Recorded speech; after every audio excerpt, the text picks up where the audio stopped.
Buenas tardes.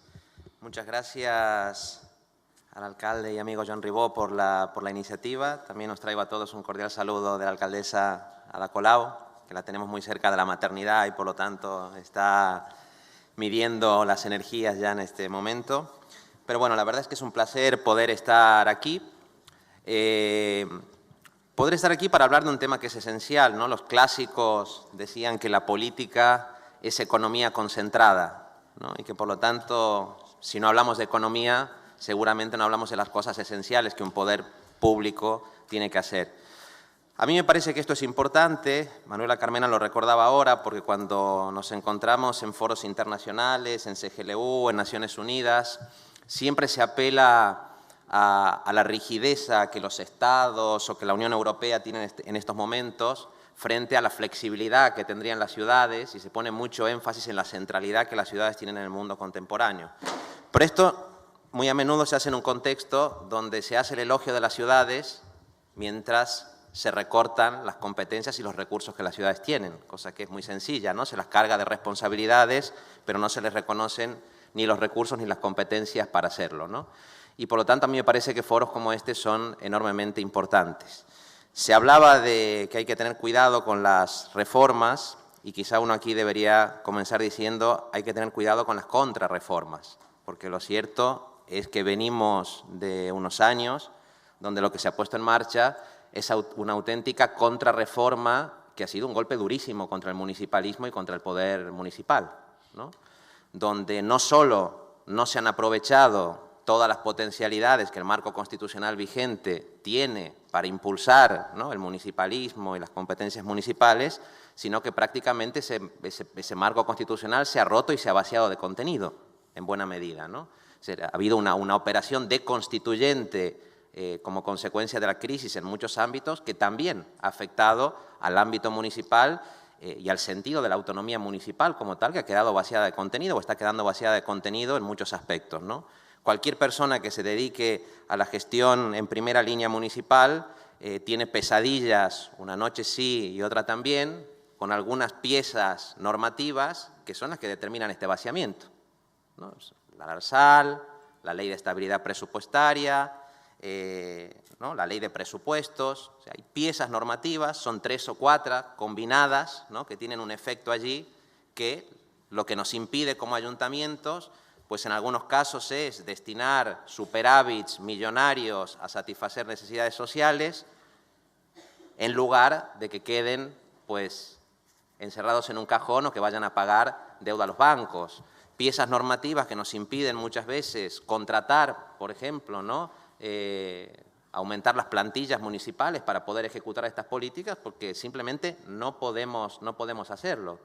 Por lo tanto, tenemos unas piezas normativas allí que son incluso más restrictivas que uno de los orígenes de este problema, que sin duda es el artículo 135 de la Constitución, que es la primera gran contrarreforma, la primera operación deconstituyente, ¿no?, porque ya, digamos, se instaura como una prioridad absoluta pues el pago a los acreedores en tensión con otros objetivos constitucionales.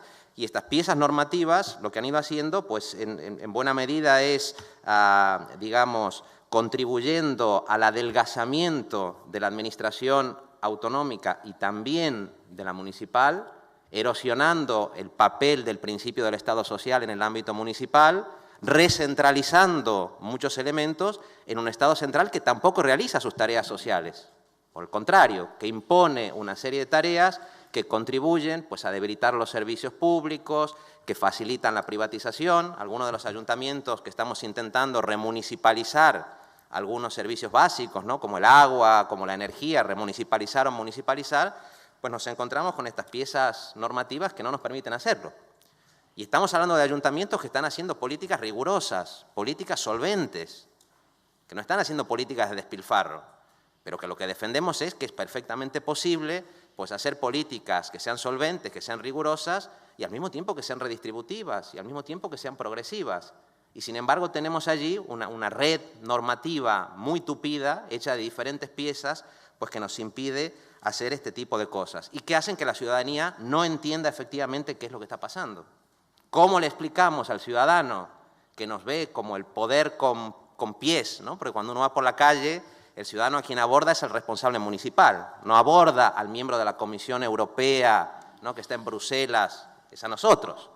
Y nos pregunta, pero ¿cómo es posible que en el ayuntamiento, y si nosotros comenzamos a explicarle que tenemos superávits millonarios, pero que no lo podemos gastar, porque tenemos que o pagarle a los bancos o dejar que eso se pudra en un cajón, pues ese ciudadano nos mira con una cara de perplejidad enorme y con muchísima razón, ¿no? Claro, ¿qué hacer frente a esto? Yo honestamente creo que aquí hay un problema de modelo y por eso digo que cuando se ha operado una ruptura del pacto constitucional desde arriba y en diferentes escalas, seguramente lo que hace falta aquí es un nuevo modelo. O sea, lo que hace falta aquí son nuevas iniciativas constituyentes seguramente, que hablen de una nueva descentralización, de cosas que no se han hecho en estos últimos 30 años y que seguramente deberían hacerse. Eso no es incompatible, naturalmente, en el mientras tanto, con plantear algunas iniciativas como las que, sin duda, estamos defendiendo aquí. Lo primero, seguramente, sería plantearnos qué es lo que queremos que los ayuntamientos hagan, qué deberían hacer los ayuntamientos, qué competencias queremos que tengan los ayuntamientos. Los ayuntamientos deberían garantizar sanidad, deberían garantizar educación, deberíamos tener más competencias en materia de vivienda. En Barcelona tenemos una auténtica catástrofe con la subida de los precios del alquiler, se está gestando una burbuja inmobiliaria seguramente más dura que la burbuja que tuvimos hace unos años. Y eso lo tenemos hoy. Y los ayuntamientos no siempre tenemos las herramientas para poder afrontar ese tipo de situación. Pues si es así, si los ayuntamientos tenemos que asumir elementos básicos del estado de bienestar, pues lo primero es tener instrumentos para poder efectivamente gestionar eso.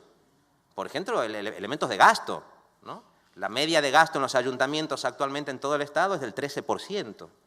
Claro, si uno se va a los países nórdicos, muchos de los cuales ni siquiera son federales, en Dinamarca, por ejemplo, pues el nivel de gasto en los ayuntamientos es el 52%. En algunos países europeos la media es del 36%. Estamos hablando, digamos, del 13%, ¿no? Y aquí, por lo tanto, hay que cambiar cosas. Lo mínimo sería lo que decíamos antes, lo de la regla de gasto. No porque no tenga que existir ningún tipo de control, pero la regla de gasto se ha mostrado que es una herramienta, tal como funciona ahora, de una enorme rigidez, totalmente excesiva y que penaliza, como digo, incluso ayuntamientos que quieren hacer políticas solventes, políticas rigurosas, pero políticas genuinamente redistributivas, ¿no? Y eso supone tocar el gasto y, como se decía también antes, supone pues, reconocer la autonomía en materia de ingreso, ¿no? Nosotros, por ejemplo, en el caso del Ayuntamiento de Barcelona, más del 50% de los ingresos que tenemos provienen de las transferencias del Estado, provienen de la PIE. Pero las transferencias del Estado son una auténtica caja negra que nos impide tan solo, ¿no?, ni siquiera poder prever, digamos, cuál va a ser esa transferencia, porque ni siquiera sabemos exactamente cómo se calcula. Bueno, lo mínimo, que deje de ser una caja negra, que tengamos elementos claros para saber cuál va a ser efectivamente esa transferencia. Que las comunidades autónomas también nos hagan esa transferencia, porque el problema del centralismo y de la erosión del poder municipal no es solo una cuestión del Estado central, también es una cuestión de las propias comunidades autónomas en muchos casos. En Cataluña hemos vivido décadas de un poder autonómico que ha sido profundamente antimunicipalista. Y eso también es una cosa, digamos, que tiene que cambiarse y que seguramente supondría pues, la existencia de transferencias, ¿no?, tanto del Estado como de las comunidades autónomas, pues que sean incondicionadas y que le otorguen a los ayuntamientos un margen de autonomía pues, para poder hacer esas políticas de equidad, esas políticas redistributivas, ¿no? Y evidentemente aquí hay un campo importante para avanzar. Yo antes he hablado de una iniciativa constituyente, pero aquí podríamos modificar leyes existentes en el marco actual pues para cosas que aquí ya se han comentado y ya se han dicho, ¿no?, que Francisco Velasco lo comentaba con mucha brillantez. Bueno, simplemente la mayor participación en algunos impuestos, en el IRPF, en el IVA, que los ayuntamientos hoy no tenemos. No solo una participación, la posibilidad de poder incidir en los tipos también. O sea, mayor autonomía también para poder decidir en el ámbito de esos, más potestad normativa en esos impuestos, ¿no? Yo me encuentro en el día a día con muchas cuestiones que la ciudadanía intuye que podríamos hacer y que no se hacen bien porque no tenemos la competencia municipal, bien porque hay una legislación estatal que nos controla, ¿no? Por ejemplo, el famoso tema del IBI a los pisos vacíos.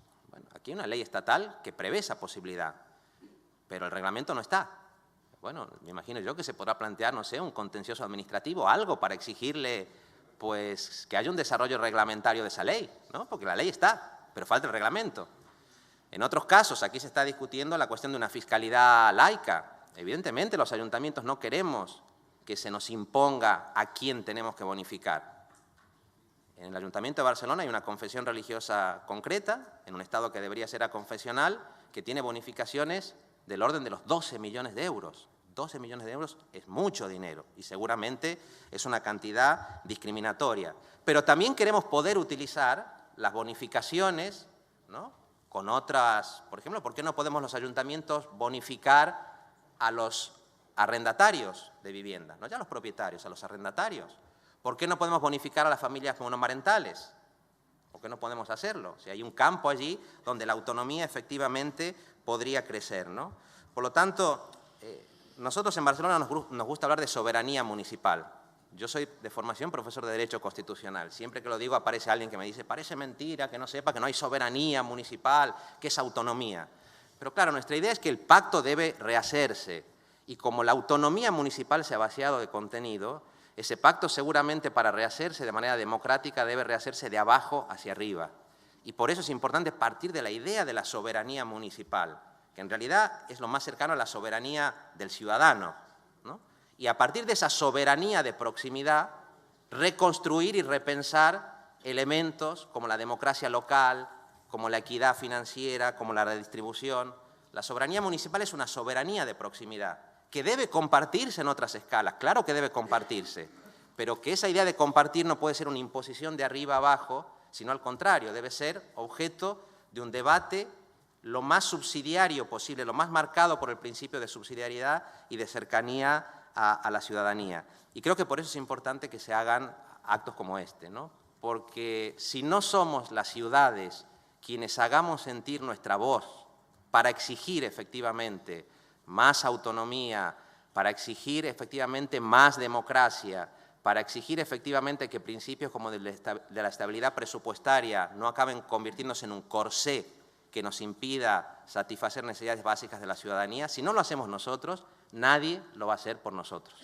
Y si nosotros no impulsamos desde las ciudades lo que debería ser el municipalismo democrático del siglo XXI, no solo no se va a hacer en nuestro lugar, sino que lo van a hacer contra nosotros.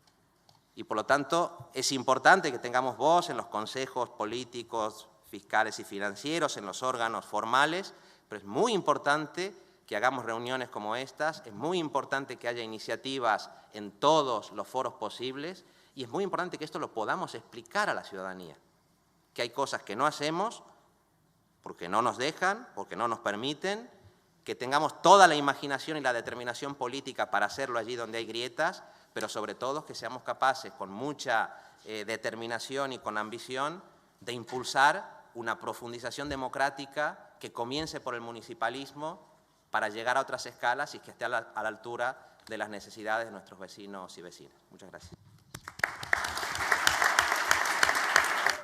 A continuación.